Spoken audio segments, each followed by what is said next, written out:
Amen.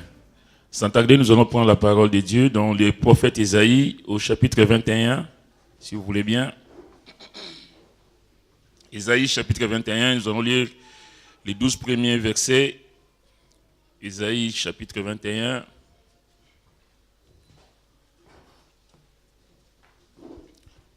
Verset 1er. Oracle sur le désert de la mer. Comme s'avance l'ouragan du midi, il vient du désert, du pays redoutable. Une vision terrible m'a été révélée. L'oppresseur opprime, les dévastateurs dévastent. Monte, Élam, assiège Médie. Je fais cesser tous les soupirs. C'est pourquoi mes reins sont remplis d'angoisse. Des douleurs me saisissent comme les douleurs d'une femme en travail. L'espace m'empêche d'entendre. Les tremblements m'empêchent de voir. Mon cœur est troublé. La terreur s'empare de moi. La nuit de mes plaisirs devient une nuit d'épouvante. On dresse la table, la garde veille, on mange, on boit. Debout, prince, oignez les boucliers, car ainsi m'a parlé le Seigneur. Va, place la sentinelle, qu'elle annonce ce qu'elle verra. Elle vit de la cavalerie, des cavaliers 2 à 2, des cavaliers sur des ânes, des cavaliers sur des chameaux. Et elle était attentive, très attentive.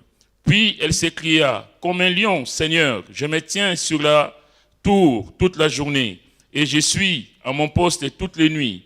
Et voici, il vient de la cavalerie, des cavaliers, 2 à 2. Elle prend encore la parole et dit, elle est tombée, Babylone, et toutes les images de ses dieux sont brisées par terre. Ô mon peuple, qui a été battu comme du grain dans mon air, ce que j'ai appris de l'Éternel, des armées, Dieu d'Israël, je voulais annoncer. Oracle subdumant, au mépris de Séhir, sentinelle, que dis-tu de la nuit? Sentinelle, que dis-tu de la nuit? La sentinelle répond, le matin vient et la nuit aussi. Si vous voulez interroger, oui, interrogez, convertissez-vous et revenez. Nous allons nous arrêter là pour l'instant et nous allons demander la grâce du Seigneur. Seigneur, notre Dieu, notre Père, nous voici ce matin à tes pieds. Seigneur, combien nous voulons t'adorer, combien nous voulons être reconnaissants de ce que tu es, le Dieu Tout-Puissant, mais tu es aussi le Dieu, le tendre Père qui nous aime d'un amour infini. Béni soit ton nom, Seigneur, mon Dieu, pour la journée que tu nous as donnée, Seigneur, dans ta seule grâce. Merci, Seigneur, parce que tu es celui qui prend soin de nous dans le moindre détail. Tu connais toutes les choses, Seigneur, notre Dieu. Tu connais le besoin, Seigneur, de ton peuple ce matin. Nous prions que tu puisses passer dans les rangs et visiter tout un chacun. Au-delà des circonstances que nous avons annoncées, Seigneur, tu connais aussi les difficultés que peuvent traverser certains d'entre nous, Seigneur, qui n'ont pas été mentionnés ce matin. Seigneur, mais toi, tu es celui qui console, tu es celui qui guérit, tu es celui qui relève, tu es celui, Seigneur, qui fait des merveilles. En tout cas, fais ton œuvre dans les vies, dans les cœurs ce matin. Et bénis toute cette journée. Et que toute cette journée soit vraiment pour ta seule gloire. Merci Seigneur pour ce que tu es et ce que tu fais pour nous, car nous savons que tu es le grand Dieu, le Tout-Puissant, mais tu es aussi notre Dieu, notre Père. Tu es celui qui prend soin de nous, Seigneur, que ton nom soit béni et glorifié, car tu en es digne au nom de Jésus. Amen. Amen. Pouvez-vous vous asseoir?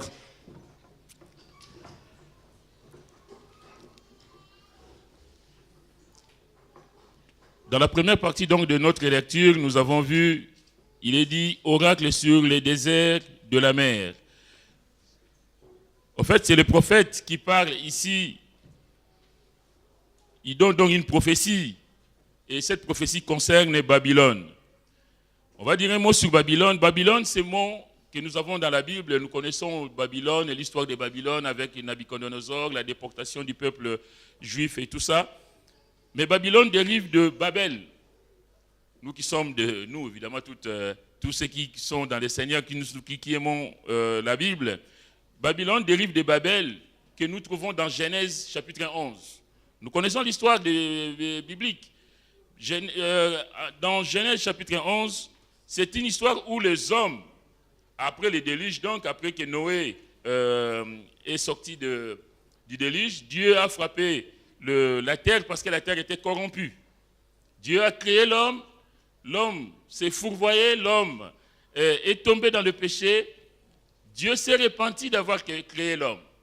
Mais Dieu a trouvé en Noé un homme modèle, un homme craignant Dieu, un homme sur qui Dieu pouvait, par lui seul, faire, continuer la création.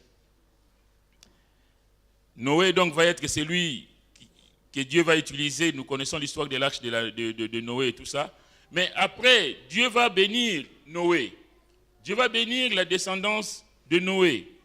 Dieu va dire dans Genèse chapitre 9, voilà, Dieu les bénit. Dieu dit, comme il avait dit d'ailleurs à Abraham, à Adam et à Ève, dans Genèse d'abord chapitre 1er verset 28, Dieu bénit Adam et Ève, Dieu leur dit, soyez féconds, multipliez, remplissez la terre et l'assujettissez, dominez sur les poissons de la mer, sur les oiseaux du ciel et sur tout animal qui se meut sur la terre. Et la même bénédiction va aller aussi sur Noé. Mais il va se passer quelque chose d'extraordinaire. Cette descendance de Noé va chercher par ses propres moyens à aller au ciel. Comment? Les hommes ont cherché à bâtir une ville et une tour dont les sommets touchent au ciel. Là, on est dans Genèse chapitre 11. Alors que donc Dieu avait béni Noé après les déluges, l'humanité était bénie, mais l'homme est en train de chercher par lui-même comment atteindre le ciel. L'homme va chercher par ses subterfuges comment aller au ciel. Ils vont bâtir cette tour, ils vont toucher le ciel et ils vont se faire un nom. Ils veulent se faire un nom. Dieu a béni, mais l'homme, dans son orgueil, veut être en contestation. On va dire, l'homme est d'ailleurs en contestation permanente avec Dieu. L'homme est toujours en rébellion avec Dieu. Mais laissez-moi vous dire ce matin que même parmi nous, si nous sommes en rébellion avec Dieu, on a tout faux. On a tout faux parce que Dieu ne peut pas accepter la rébellion. Dieu va se manifester tôt ou tard pour montrer que c'est lui qui est Dieu, c'est lui qui est le Tout-Puissant et c'est lui qui a tout pouvoir pour agir. Donc, au travers de l'histoire de Babel, l'humanité décide une fois de plus de désobéir à la volonté, à l'ordre que Dieu a établi. Mais combien nous voyons que l'humanité, jusqu'à aujourd'hui, continue de désobéir. On est en train de... Le monde, en tout cas, dans le monde, nous voyons des situations où on voit que Dieu est toujours mis à l'écart. Il y a des choses qui nous dépassent. On voit que Dieu n'est pas mis à sa juste place. Dieu a créé le monde, Dieu a créé l'être humain, et l'être humain est en rébellion permanente avec Dieu. L'humanité donc décidera une fois de plus, quand nous lisons la Bible, nous voyons que le cœur de Dieu est en souffrance parce que l'homme, ses pensées sont tournées en permanence vers le mal. Mais ça, ce n'est pas nouveau, ça a toujours été, même nous, encore chrétiens, mais nos pensées, comment sont-elles vis-à-vis de Dieu? À Babel, donc, l'homme veut anticiper le plan de salut. Il veut aller au ciel par ses propres moyens, ses propres efforts. Mais le jugement de Dieu, brisant l'unité de la race mise au service du mal, entraînera la dispersion des hommes. Dieu va les disperser. Dieu va les confondre. Il va les disperser sur toute la terre et ce sera la confusion des langues. Aujourd'hui, si nous parlons différentes langues, si nous ne comprenons pas la langue de l'autre, c'est parce que l'homme a cherché quelque part à faire tout seul ce que Dieu ne lui a pas demandé. Babylone symbolise donc la révolte, l'orgueil de l'humanité vis-à-vis de Dieu. Babylone, c'est tout ce qui est contraire à la volonté de Dieu. Le livre d'Apocalypse, au chapitre 17, verset 15, qualifie Babylone, la grande, de la mère des impudiques et des abominations de la terre. Spirituellement, donc, Babel représente la communion rompue entre Dieu et l'homme, mais aussi entre les hommes entre eux. Il y a la communion rompue. Évidemment, Dieu descend et il disperse les hommes. Il sème la confusion pour qu'ils ne puissent pas se comprendre l'un et l'autre. Vous savez, quand on ne parle pas le même langage, on ne peut pas avancer. On ne peut rien faire. On ne se comprend pas. On ne peut pas fomenter un plan, on ne peut pas se mettre d'accord. Parce que chacun a un langage que l'autre ne comprend pas. Donc on ne peut pas, c'est la confusion. C'est la confusion. Spirituellement, donc, Babel, c'est la communion rompue entre Dieu et l'homme, mais aussi entre les hommes entre eux. Ils ne peuvent pas communiquer. Proverbe 3, verset 34 nous dit, Dieu se moque des moqueurs, mais il fait grâce aux humbles. Dieu se moque des moqueurs, il fait grâce aux humbles. Dans Jacques chapitre 4, verset 6 et dans 1 Pierre 5, 5, il nous est dit, Dieu résiste aux orgueilleux, mais il fait grâce aux humbles. Dieu sera toujours, on va dire, en guerre contre les orgueilleux. Mais par contre, Dieu est celui qui élève les humbles. Marie, la mère du Seigneur, dira quand il a glorifié Dieu de ce que Dieu l'a choisi pour porter l'enfant Jésus, il dira dans Luc chapitre 1, verset 50 et 51, il parla donc de Dieu, il dit, sa miséricorde s'étend d'âge en âge sur ceux qui les craignent. Est-ce que nous sommes de ceux-là qui craignons Dieu? Parce que si nous craignons Dieu, bien aimé, la Bible dit que sa miséricorde s'étend d'âge en âge pour ceux qui les craignent. Et au verset 51, elle dira plutôt, il a déployé la force de son bras, il a dispersé ceux qui avaient dans leur cœur des pensées orgueilleuses. Si on a dans les cœurs des pensées orgueilleuses, Dieu ne peut pas être d'accord avec nous. L'orgueil ne fait pas partie du plan de Dieu, mais en tout cas, Dieu résiste aux orgueilleux et il fait grâce aux humbles. Babylone se croit en sécurité, dans notre lecture. Ils se croient en sécurité, ils mangent, ils boivent, ils font la fête quelque part, mais la ruine va tomber. C'est un peu comme notre monde aujourd'hui. On pense que tout va bien, il n'y a rien à faire, Dieu n'existe pas pour certains, où on fait les choses sans se soucier du Créateur, mais viendra un jour où tout va s'arrêter. Dépeinte comme une ville de joie, vivant en sécurité, elle est surprise par une catastrophe inattendue. La Babylonie, elle est voisine du Golfe Persique, était appelée par les Assyriens le pays de la mer. Babylone était appelée le pays de la mer. Mais ici, le prophète va l'appeler le désert de la mer. Le pays de la mer, pourquoi? Parce qu'il y avait, à cause de la plaine alluviale formée par les Tigres et l'Euphrate et leurs affluents. C'est un pays bien arrosé. Vous savez, quand un pays où il y a des fleuves, il y a des affluents, la terre est fertile, ça pousse de partout. Là, on dit c'est la belle vie. C'est la belle vie. Tout va bien. Et quand tout va bien, on a tendance à oublier le Seigneur. C'est ça les dangers. Quand on pense qu'on a tout, on a été béni, on a tout à notre disposition, on ne cherche même pas le Seigneur. On ne se soucie même pas du Seigneur. Le pays de la mer. Alors, vu l'importance de l'eau au Moyen-Orient, ce pays pouvait être fier de sa situation. Mais pour passer de la richesse à l'orgueil, le pas est vite franchi. Même pour nous, quand nous avons tout, quand nous avons des facilités, on peut être tenté d'oublier Dieu. Et le monde, c'est pareil. Quand les gens se sentent bien, à l'aise, tout va bien, on n'a pas besoin de Dieu. Quelquefois, je le dis souvent, mais je le répète, nous prions quand seulement les choses vont mal. Nous gênons quand seulement il y a une situation qui nous arrive. Quand quelqu'un est malade dans la famille, alors que ça faisait 2 ans qu'on n'a pas gêné, là tout d'un coup, on va commencer à gêner parce qu'on a une situation qui nous arrive. Et ça, c'est pas... Dieu n'aime pas ça. Tout à l'heure, les frères qui présentaient la Sainte Seine, ils disaient qu'on a besoin d'une communion permanente avec le Seigneur.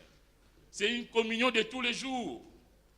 Mais quelquefois, nous rompons la communion parce que dans notre vie, les choses vont bien. On ne cherche plus la face de Dieu parce que tout va tellement bien qu'on n'a pas besoin de Dieu. Mais Seigneur, moi ça va, je n'ai pas besoin. Et les jours où on est viré de son travail, c'est là qu'on commence à chercher Dieu. Seigneur, mais qu'est-ce qui se passe? J'ai rien fait. Le jour où il y a l'enfant qui est malade à la maison, c'est la pasteur, vous pouvez prier pour moi. Parce qu'il y a une situation, on va dire, difficile qui se présente, c'est à ce moment-là qu'on va chercher Dieu. Alors à Babylone, pendant qu'ils sont en train de se réjouir, se croyant en sécurité, d'ailleurs la ville était bâtie sur des forteresses, c'était la ville imprégnable. Qui pourra prendre Babylone? Qui pourra envahir Babylone? D'ailleurs, on le voit dans les livres de Daniel. Nabuchodonosor qui dit, moi le grand Nabuchodonosor, moi qui ai bâti la Babylone la grande. Je reprends ce que je dis, mais c'est ça. Quand on est assis, on est dans son confort, on est dans sa suffisance, on s'est dit non, moi rien ne peut m'arriver. Rien ne peut m'arriver. Moi j'ai raté un examen, je me disais, dans ces domaines-là, ça je sais faire, ça je sais faire. Ah non, rien ne peut m'arriver. J'étais tranquille, j'étais dans, non, pas possible. Sauf que les jours où de l'examen, je n'étais pas dans mon stress, je ne sais pas quoi, j'ai fait des choses qu'il ne fallait pas faire. Et quand on t'annonce qu'elle était éliminée, et toi qui croyais avoir toutes les connaissances pour passer à l'étape supérieure, là tu commences à pleurer évidemment. Dieu, Seigneur, pourquoi tu ne m'as pas dit? Pourquoi tu ne m'as pas arrêté? Pourquoi tu ne m'as pas averti? Et là c'est trop tard, on n'a que ses yeux pour pleurer. Mais nous, enfants de Dieu, nous avons nos yeux pour pleurer, mais pleurer auprès du Seigneur. Pour dire, Seigneur, c'est vrai que là, je me suis un peu fourvoyé, j'ai pris un mauvais tournant. Seigneur, mais combien j'ai besoin de toi? Je reconnais que j'ai pris un mauvais virage. Seigneur, mais viens à mon secours. Babylone, donc, en train de se réjouir, se croyant en sécurité, l'ennemi débarque pour tout ravager. C'est le jugement terrible de Dieu contre tout ce qui s'élève, tout ce qui est, notamment l'orgueil. Malheureusement, dans nos vies, il y a encore de l'orgueil, malheureusement. Dans nos familles, dans notre vie personnelle, il y a encore des gens, moi j'ai un ami qui était fier de dire qu'il est orgueilleux. Parce que si lui, on lui dit quelque chose, il ne peut pas ne pas répondre, il ne peut pas ne pas réagir. Il dit, tu as blessé mon orgueil. Il était fier parce qu'il était orgueilleux. Pour lui, c'était une qualité. Mais pour le chrétien, l'orgueil, Dieu résiste aux orgueilleux. On ne peut pas se vanter d'être orgueilleux. On a peut-être son caractère, mais l'orgueil, c'est quelque chose de terrible, qui est en horreur, en tout cas, vis-à-vis du Seigneur. On va prendre dans Luc chapitre 17, pour montrer que quand les choses vont bien, le Seigneur le dit, quand les choses semblent aller bien, à vue humaine, il y a ces relâchements qui s'installent et ça risque d'être fatal pour celui qui ne veille pas. Le Seigneur dit dans Luc chapitre 17, verset 20, à partir du verset 26. On va prendre à partir du verset 24. Car comme l'éclair resplendit et brille d'une extrémité du ciel à l'autre, ainsi sera le Fils de l'homme en son jour. Mais il faut auparavant qu'il souffre beaucoup et qu'il soit rejeté par cette génération. Ce qui arriva du temps de Noé arrivera de même au jour du Fils de l'homme. Les hommes mangeaient, buvaient, se mariaient et mariaient leurs enfants jusqu'au jour où Noé entra dans l'arche. Le déluge vint et les fit tous périr. Les hommes mangeaient, buvaient, se mariaient et mariaient leurs enfants jusqu'à ce que le déluge les a surpris. Ce qui arriva du temps de Lot arrivera pareil. Les hommes mangeaient, buvaient, achetaient, vendaient, plantaient, bâtissaient. Mais le jour où Lot sortit de Sodome, une pluie de feu et de soufre tomba du ciel et les fit tous périr.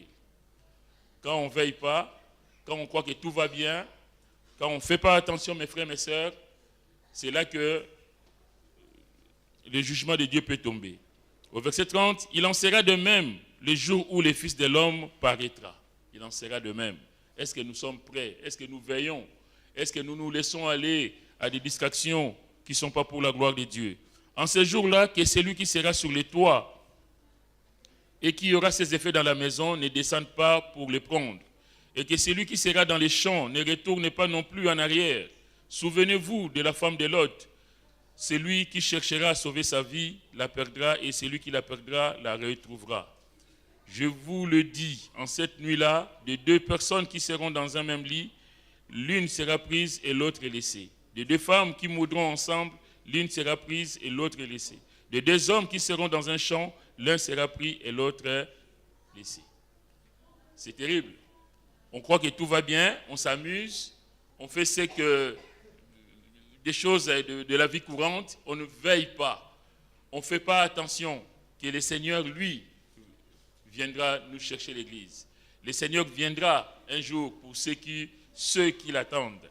Et là, il précise que comme du temps de Lot, comme du temps de Noé, les gens mangeaient, buvaient, les gens fêtaient. Mais puis, boum, c'est arrivé. Et quand on ne fait pas attention, quand on ne veille pas, bien aimé, mais c'est nous, c'est pareil pour nous. Si nous ne faisons pas attention, si nous menons notre vie comme bon nous semble, le Seigneur peut arriver et puis ne pas être pris. Cela veut dire que quand l'homme méprise Dieu, revenons donc à Babylone, quand l'homme méprise Dieu, la sanction tombe. Mais cela est valable pour nous, comme je disais tout à l'heure. L'homme qui méprise Dieu ne peut pas ne pas recevoir la sanction de Dieu un jour. Ce n'est pas possible. On ne peut pas mépriser Dieu et dire que tout va bien. Ce n'est pas possible. Ce n'est pas possible. Le pays de la mer, comme on l'a dit tout à l'heure, devient le désert de la mer. Le pays de la mer, le pays où il y a des affluents, où il y a des fleuves, où il y a tout, où il y a la végétation, il y a des poissons, il y a tout ce qu'on veut. Et là, la Bible dit que ça devient le désert de la mer. Parce que tout a été détruit. Et là, ce n'est plus un pays, c'est un désert. Tellement le jugement de Dieu est sévère, Babylone deviendra donc un désert. Et même le prophète qui reçoit la vision est troublé. On va retourner donc dans Ésaïe 21.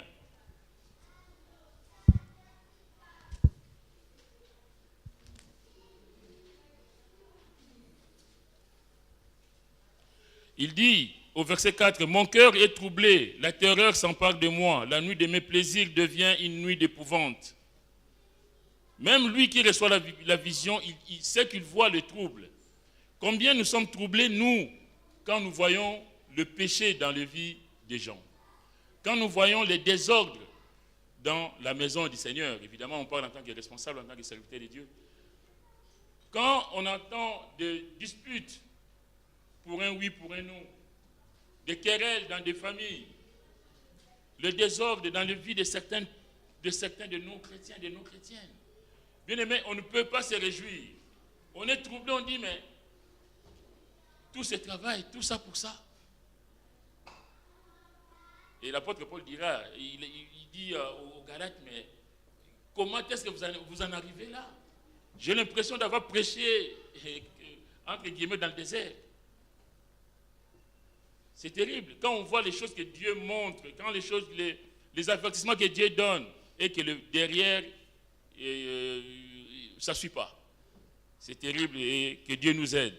Mais Dieu est toujours à l'œuvre, Dieu continue à faire son travail.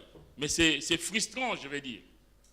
On a donné, même nous, en tant que parents, on a tout fait pour les enfants, pour nos enfants, et que quand on voit que l'enfant, derrière, ça n'a pas suivi, le père, la mère, on n'est pas fiers, quoi.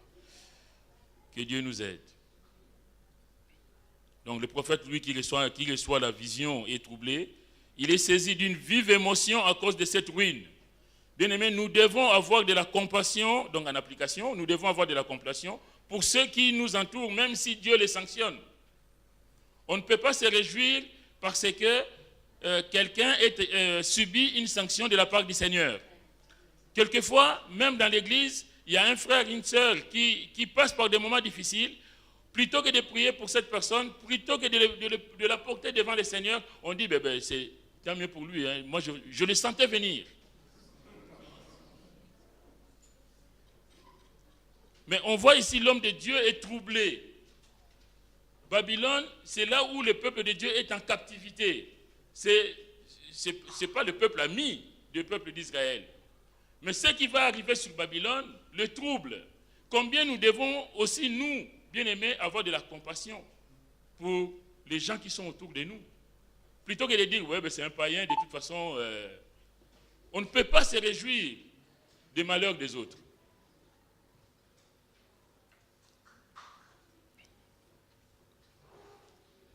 Avoir de la compassion pour ceux qui nous entourent, même si Dieu les sanctionne, même si ils ont eu un mauvais comportement, même si dans l'église, il y a des gens qui ont eu un mauvais comportement, dont nous savons que voilà, ils sont tombés parce qu'il y a eu ceci, cela dans leur vie. Quand ces gens reviennent à l'église, bien-aimés, accueillons-le, prions pour eux, essayons de prendre leurs nouvelles. Vous savez, quelqu'un qui a pris un mauvais chemin, il regrette peut-être là où il est, mais il attend qu'on vienne le chercher. Il attend quand même de la compassion. Qu'on voit quand même, malgré qu'il a eu ces comportements, mais on n'était pas là en train de le lapider, mais plutôt on est allé vers lui pour comprendre ce qui s'est passé. Moi, j'ai toujours l'image de, quand par exemple on regarde des matchs de foot, on voit quelqu'un qui marque contre son camp. Et puis tu vois les autres qui viennent lui taper. Tu as marqué contre un but contre nous, mais tu es des nôtres. Tu es toujours dans l'équipe. Et l'autre est frustré, il est malheureux parce qu'il a marqué contre son camp, mais il y a les autres qui viennent vers lui pour lui dire, t'inquiète, on est là. On va essayer de tirer ensemble pour aller marquer un but dans le camp adverse. On n'est pas là en train de dire, ça y est, il a encore marqué contre eux.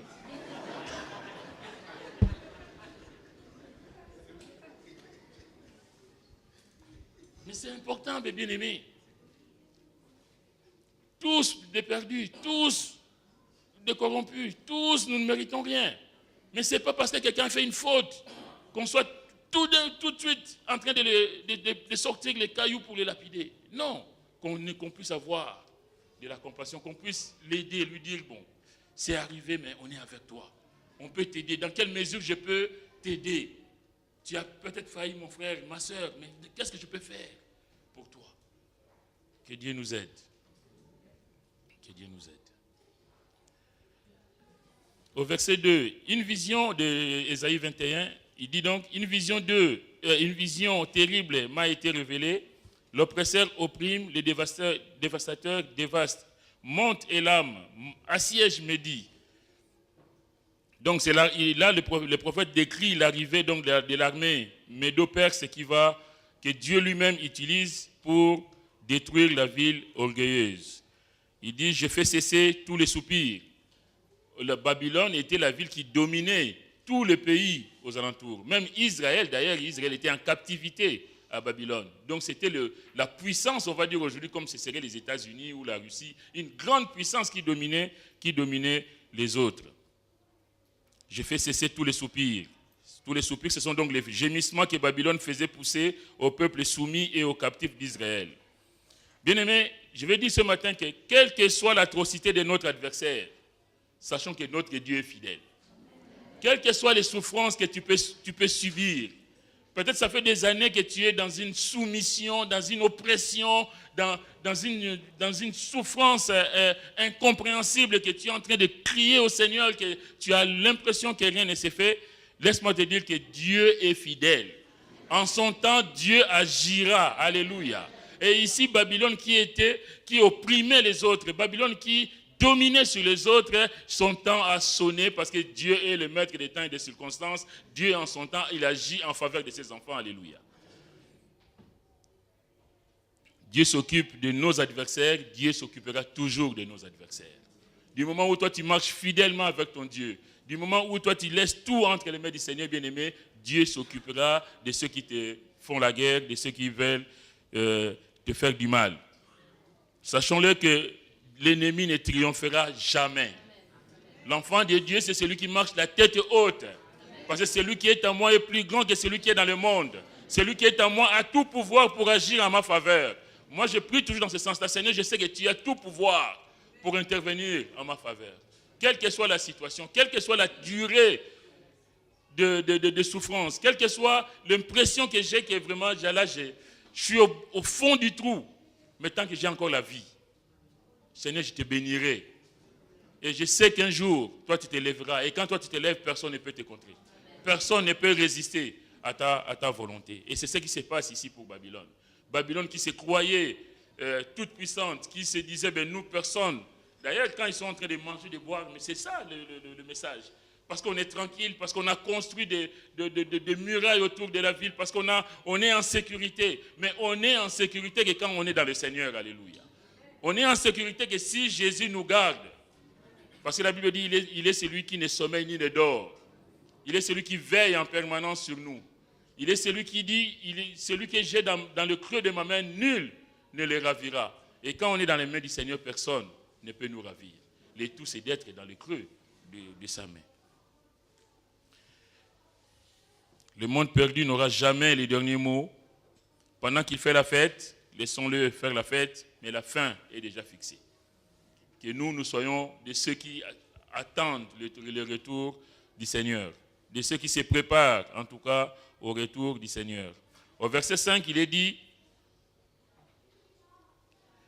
verset 5, on dresse la table, la garde veille, on mange, on boit.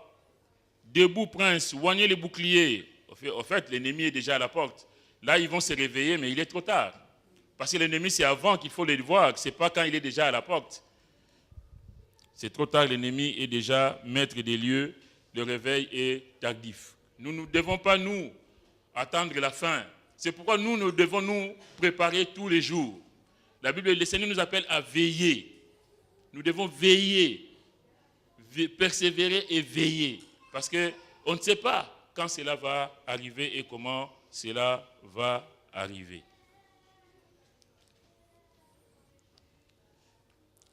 Verset 6, car ainsi m'a parlé le Seigneur, va, place la sentinelle, qu'elle annonce ce qu'elle verra. La sentinelle, qu'elle annonce ce qu'elle verra. On va lire dans Ézéchiel. Il y a plusieurs versets dans Ézéchiel qui parlent de la sentinelle, mais je vais prendre le chapitre 33. Ézéchiel 33. À partir du verset 1er, on va lire quelques versets. Et verset Ézéchiel 33, il nous est dit, verset 1er, la parole de l'Éternel me fut adressée en ces mots. Fils de l'homme, parle aux enfants de ton peuple et dis-leur, lorsque je fais venir l'épée sur un pays et que le peuple du pays prend dans son sein un homme et l'établit comme sentinelle, si cet homme voit venir l'épée sur le pays, sonne de la trompette et avertit le peuple. Et si celui qui entend le son de la trompette ne se laisse pas avertir et que l'épée vienne le surprendre, son sang sera sur sa tête. Il dit à Ézéchiel que tu es cette sentinelle. Tu es celui que je place pour avertir. La sentinelle est là pour avertir. Au verset 5, il a entendu le son de la trompette et il ne s'est pas laissé avertir, son sang sera sur lui. S'il se laisse avertir, il sauvera son âme. Au verset 6, par contre, si la sentinelle voit venir l'épée et ne sonne pas de la trompette, si le peuple n'est pas averti et que l'épée vienne enlever à quelqu'un la vie, celui-ci périra à cause de son iniquité, mais je redemanderai son sang à la sentinelle. Et nous sommes ces sentinelles. Nous sommes ceux qui sont avertis de l'imminence du retour de Christ. Nous sommes de ceux qui avons la parole de Dieu, comme quoi que Dieu a tant aimé le monde qu'il a donné son Fils unique afin que quiconque croit lui ne périsse point, mais qu'il ait la vie éternelle. Combien nous devons annoncer à ce peuple qui est en train de faire la fête qu'un jour, il y aura le jugement. Que Jésus est celui que Dieu a établi comme juge des vivants et des morts. Combien nous devons être ces sentinelles qui avertissent. Est-ce que nous faisons ce rôle? Parce que la Bible nous appelle à avertir. Il dit, le Seigneur dit à Ézéchiel, il dit, verset 7, toujours dans Ézéchiel 33, « Et toi, fils de l'homme, je t'ai établi comme sentinelle sur la maison d'Israël. » Et toi, fils de l'homme, je t'ai établi. Mais ça, nous sommes concernés. Nous aussi, nous sommes des sentinelles. Il dit, « Tu dois écouter la parole qui sort de ma bouche et les avertir de ma part. Quand je dis aux méchants, méchant, tu mourras, si tu ne parles pas pour détourner le méchant de sa voie, ce méchant mourra dans son iniquité et je te redemanderai son sang. » Nous, si nous nous taisons, si nous ne faisons rien pour que ceux qui sont autour de nous soient sauvés, pour ces méchants que nous côtoyons, que nous avons autour de nous, si nous fermons nos bouches, mes frères, mes sœurs, si nous ne les avertissons pas, nous aurons des comptes à rendre vis-à-vis de Dieu. Nous sommes des sentinelles qui n'agissent pas. Et ça, ce n'est pas dans la volonté de Dieu. Dieu nous a placés, Dieu nous a sauvés pour que nous avertissions aussi les autres. Quand je dis aux méchants, tu mourras, si tu ne parles pas, ce n'est pas moi qui le dis, c'est la Bible. Si tu ne parles pas pour détourner les méchants de sa voie, ce méchant mourra dans son iniquité et je te redemanderai son sang. Lui, il rendra des comptes par rapport à son iniquité, mais toi qui n'as rien dit, tu es aussi coupable que ce méchant qui est mort. Mais si tu avertis le méchant pour le détourner de sa voie et qu'il ne s'en détourne pas, il mourra dans son iniquité et toi tu sauveras ton âme. Je ne sais pas si vous vous souvenez. Si nous, on n'avertit pas, c'est une chose. Dieu, il nous sera demandé des comptes. Mais si on avertit et que la personne avertie ne s'occupe pas de Dieu, ça, c'est son problème. Mais en tout cas, nous, on aura sauvé notre âme. Le rôle de la sentinelle est d'annoncer ce qu'elle verra. Et dans notre texte, la sentinelle est très attentive. Elle voit arriver la cavalerie chargée de détruire la ville. Elle s'écria donc, la sentinelle, comme un lion, Seigneur, je me tiens. Il se tient donc comme un lion, aux aguets, pour avertir de ce qu'elle voit. Le Saint-Esprit veut nous ouvrir les yeux, mes frères, mes sœurs, pour que nous voyions aussi ce qui arrive sur ce monde. Est-ce que nous sommes en communion avec le Seigneur pour voir les dangers que courent les autres, les dangers que courent les gens qui sont autour de nous? Au verset 9, il nous est dit, d'ailleurs la question c'est que voit la sentinelle? On retourne dans Ésaïe 21. Donc il décrit la sentinelle décrit ce qu'elle voit. Elle voit donc les cavaliers qui arrivent.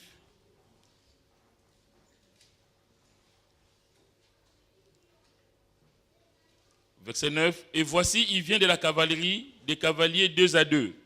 Elle prit encore la parole, et ça c'est toujours la sentinelle, et dit, elle est tombée, Babylone, et toutes les images de ses dieux sont brisées par terre. Babylone est tombée, Babylone la grande, qui se croyait indestructible, est tombée, et toutes les images de ses dieux sont brisées par terre. On a la même vision dans Jérémie 51, vous pouvez le lire tout seul. Mais c'est aussi la vision de l'apôtre Jean dans l'Apocalypse, chapitre 14, verset 8. On n'a pas beaucoup de temps pour le lire, mais vous pouvez le lire. En bref, sachant que Babylone est l'image, donc je le disais tout à l'heure, mais de notre civilisation contemporaine qui est en guerre contre Dieu sur tous les plans. Babylone, c'est l'image du monde qui est en guerre contre Dieu sur tous les plans. Sur le plan politique, par exemple, les hommes cherchent à établir des empires universels, des alliances partout. En Europe, l'Europe qui s'unit, et en Afrique, on essaie aussi de s'unir, tant bien que mal. Mais les gens cherchent à faire des alliances pour être encore plus forts, pour être plus grands, pour résister. Mais à qui on résiste? À la Chine, à l'Amérique. On cherche en tout cas à s'unir pour résister, pour être encore plus forts. Même dans la religion, les hommes prennent l'écuménisme, le syncrétisme. Il y en a même qui disent l'islam et le christianisme, c'est la même chose. Allez, mettons-nous ensemble. Sauf que ce n'est pas la même chose. On ne peut pas, ce n'est pas la même chose. Moi, un jour, un musulman me dit, ah ben Jean, tu sais, on a le même Dieu. Moi, pas moi. Parce que mon Dieu n'a pas la même doctrine que le Dieu de l'islam, en tout cas. Ça, il faut être clair, il faut dire les choses. Moi, je dis non, on n'a pas le même Dieu. On a le Dieu créateur du ciel et de la terre de tous les hommes, mais le Dieu que je sers, il n'est pas dans ce que, en tout cas, je sais de votre religion. Mais il y a des mouvements qui veulent s'unir. Celui-là avec celui-là, ils vont former encore, je ne sais pas, un groupe plus important pour pouvoir résister, je ne sais pas à qui. Mais Dieu nous appelle à l'unité des frères et des sœurs, l'unité de l'Église, qu'on soit un, mais dans le Seigneur. pas dans les doctrines diverses et variées qui ne servent pas à la gloire de Dieu.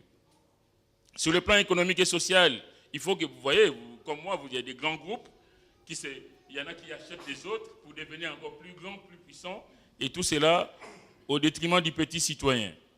Toujours être le plus riche, l'homme veut être le plus riche, le plus beau, la plus belle, et tant pis pour les autres, tant pis pour le Seigneur. On cherche sa gloire personnelle et on ne s'occupe pas de Dieu.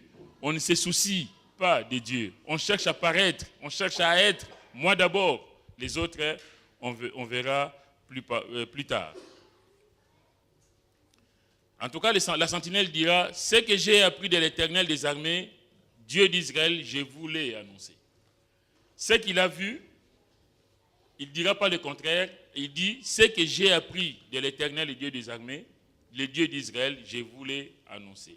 Bien-aimés, tout ce que Dieu nous révèle doit être annoncé afin d'édifier les autres. Quelquefois, je discute avec des gens qui disent, tiens, Dieu m'a parlé de telle chose, mais tu as gardé pour toi. Dieu m'a montré telle chose, mais tu as conservé pour toi. Mais quand Dieu te montre quelque chose, mes frères, mes sœurs, ce n'est pas pour toi. Sauf si c'est quelque chose pour laquelle tu as prié et que Dieu te donne une réponse précise. Mais quand Dieu te révèle quelque chose, c'est pour édifier les autres. Et c'est ce que le pasteur Néman disait l'autre jour. La prophétie, c'est ça. C'est ce message que nous avons, mais pour édifier les autres, pour consoler les autres, pour avertir les autres. Mais combien d'entre nous, nous recevons des messages de Dieu, nous recevons des visions, quelquefois même pendant les cultes, il y a une pensée de Dieu qui est donnée, mais on la garde pour soi. Mais Dieu te donne cette pensée pour que tu la communiques à l'Église. Soyons des hommes, des femmes, je veux dire, zélés pour le Seigneur. Même si tu le dis en mauvais français, ce n'est pas grave. Le plus important, c'est que la pensée de Dieu soit entendue. Dieu nous parle. Une fois, j'ai prêché sur un message. On était encore au 105 Raymond Losserand. Et je me souviens, c'était la sœur, la femme de Jean-Émile, qui est venue me voir à la fin. Il me dit, Jean, ce que tu as dit, c'est ce que mon mari m'a dit ce matin. Le Seigneur lui a dit la même chose. Mais il n'a pas osé le dire. Voilà, comme quoi, Dieu, si toi tu ne te laisses pas... tout à l'heure on a chanté, sers-toi de moi, me voici Seigneur. Ben oui, si on ne laisse pas Dieu agir à nous, Dieu passera par quelqu'un d'autre. Si Dieu te donne une pensée, si Dieu veut se servir de toi, et que toi tu es timide, et que toi tu dis non, moi je n'ai jamais prophétisé à l'église, ce n'est pas aujourd'hui que ça va commencer. Mais ça ne commencera jamais. Parce que dimanche prochain, ce ne sera pas aujourd'hui que ça va commencer, et puis ainsi de suite. Mais prendre le courage d'annoncer ce que la sentinelle, c'est celui qui avertit. Ce que j'ai appris de l'Éternel des armées, Dieu disait, je vous l'ai annoncé. Nous sommes, mon message c'est de vous dire que le monde va mal. La situation est ce qu'elle est dans le monde. Mais Dieu nous avertit, Dieu nous donne des messages pour les nôtres, pour ceux qui sont autour de nous, mais pour l'Église aussi. Mais si nous conservons ces messages pour nous, bien aimés, nous ne faisons pas l'œuvre de Dieu. Jésus dira dans Matthieu 10, 27, « Ce que je vous ai dit dans les ténèbres, dites-les en plein jour. Et ce qui vous est dit à l'oreille, prêchez-le sur les toits. » Nous avons une communion avec le Seigneur. Nous recevons des choses de la part du Seigneur. Mais est-ce que nous les partageons avec les autres? Que Dieu nous aide en tout cas d'être de ceux qui partagent les messages les messages que nous recevons avec les autres. Je vais faire vite. Après, il y aura donc la prophétie au verset 11, oracle et subdument, au mépris de Séir. Séir, c'est Édom, hein, c'est le descendant d'Ésaü. Sentinelle, que dis-tu de la nuit? Sentinelle, que dis-tu de la nuit? 2 fois, il pose la question. La sentinelle répond, le matin vient et la nuit aussi. Si vous voulez interroger, convertissez-vous et revenez. En fait, Édom était allié de Babylone. Babylone est tombée et Édom se demande, mais là, en fait, c'est comme si c'est une grande puissance qui protégeait les autres pays. Et maintenant que la grande puissance est tombée, les autres se demandent, mais qu'est-ce qui va nous advenir? Qu'est-ce qui va nous arriver à nous? Notre parapluie s'est envolé. Maintenant, qu'est-ce qui va se passer pour nous? C'est un peu la question ici. Mais le maître, le grand maître est tombé, mais vous, Dieu vous dit, il pose la question, sentinelle, que dis-tu de la nuit? Que dis-tu de la nuit? La sentinelle répond, le matin vient, mais la nuit aussi. C'est-à-dire que Dieu vous donne un temps à saisir pour changer de vie, pour changer de position. Vous interrogez, c'est une bonne chose, mais la nuit vient, mais le matin aussi. Mais quand il y aura, il dit, donc on répond, la sentinelle répond, le matin vient et la nuit aussi. Il y aura un temps, le matin, c'est-à-dire que la délivrance, la guérison, les bonnes choses et tout ça, mais la nuit va revenir. Et quand la nuit vient, il n'y a plus de matin après, c'est les jugements. Que Dieu nous aide, en tout cas, la sentinelle, c'est le veilleur, c'est celui qui a reçu la vision et qui avertit. La nuit, elle est déjà là, c'est symbole des malheurs, des souffrances. Elle rappelle l'obscurité spirituelle du monde qui s'oppose à Dieu. Le matin vient, c'est symbole de la délivrance. C'est symbole de Jésus qui vient sauver les pécheurs. L'invitation, c'est se convertir, c'est revenir à Dieu. Ce matin, peut-être, mon frère, tu es là, ma soeur, tu es là. Je ne sais pas, je ne connais pas ta vie. Peut-être qu'il se passe des choses dans ta vie. Mais nous sommes je suis comme cette sentinelle qui rappelle simplement ce matin, que dis-tu de la nuit? Oui, la nuit elle est tombée, Babylone est tombée. Mais en fait, ne tombe pas avec Babylone. Ne meurs pas avec Babylone. Toi, Dieu te donne encore un moment, un répit, on va dire. L'occasion de saisir encore sa main.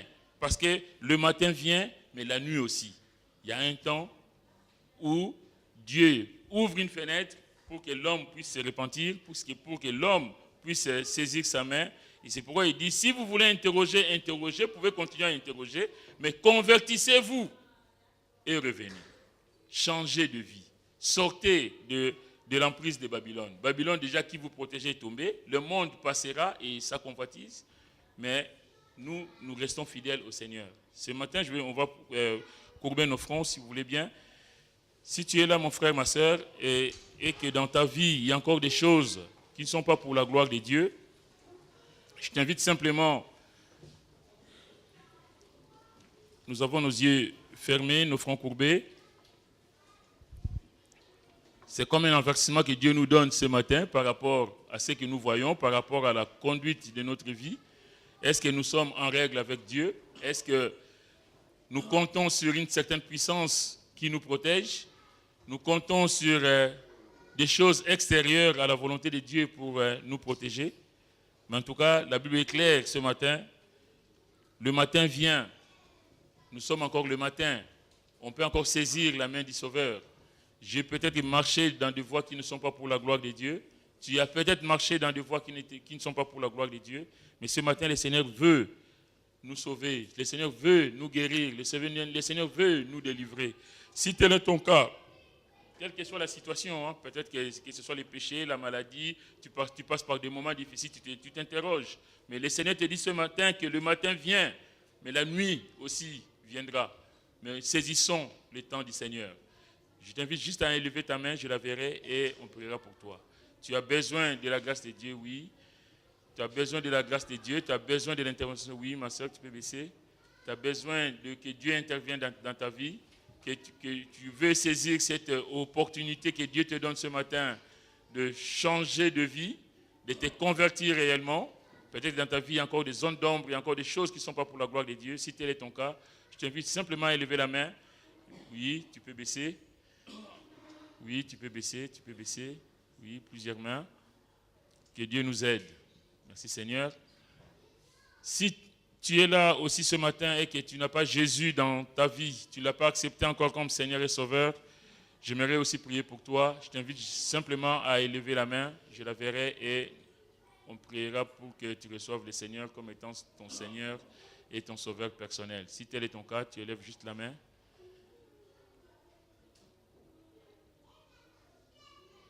Si tu es là aussi ce matin et que tu as un gros besoin dans ton cœur, ta vie est en règle avec le Seigneur, mais tu as besoin que Dieu intervienne dans un domaine quelconque de ta vie, je t'invite juste à élever la main, je la verrai et on priera ensemble. Oui, tu peux baisser. Oui, plusieurs mains. Oui, Dieu vous a vu. Nous allons prier, nous allons demander que le Seigneur puisse bénir, que le Seigneur puisse intervenir, que le Seigneur puisse agir puissamment au travers de toutes ces mains levées. Même toi qui n'as pas levé la main, si tu as aussi ton besoin, Dieu est fidèle, Dieu a vu et le Seigneur agira. On va prier. Seigneur, notre Dieu, notre Père, nous te bénissons, te donnons gloire, Seigneur, pour ta grâce infinie. Seigneur, merci pour l'occasion que tu nous donnes, Seigneur, de saisir, Seigneur, encore, Seigneur, ta puissance, Seigneur, de comprendre que tu es là encore pour nous aider, Seigneur, pour intervenir, Seigneur, en notre faveur. Nous te bénissons, Seigneur, parce que tu es celui qui a vu, Seigneur, toutes ces mains levées, Seigneur, mon Dieu. Ceux qui passent par des moments difficiles, ceux qui traversent, Seigneur, des situations compliquées, ceux qui sont malades dans leur corps, dans leur chair, Seigneur, ceux qui ont besoin de toi, Seigneur, s'il te plaît, passe dans leur vie, Seigneur. Tu es celui qui guérit, tu es celui qui restaure, tu es celui qui pardonne. Seigneur, fais ton œuvre, glorifie ton nom, s'il te plaît. Merci, Seigneur, d'agir puissamment. Ce matin, nous tournons nos regards vers toi, Seigneur, nous comptons sur toi, parce que tout nous vient de toi, Seigneur. Nous n'avons rien sans toi, Seigneur. Et tu es celui qui sonde les cœurs et les reins, qui connaît tout de nous, Seigneur, notre Dieu. Alors fais-le, Seigneur, seulement pour ta seule gloire. Sois béni, Seigneur, sois glorifié. Merci, Père, au nom de Jésus. Amen.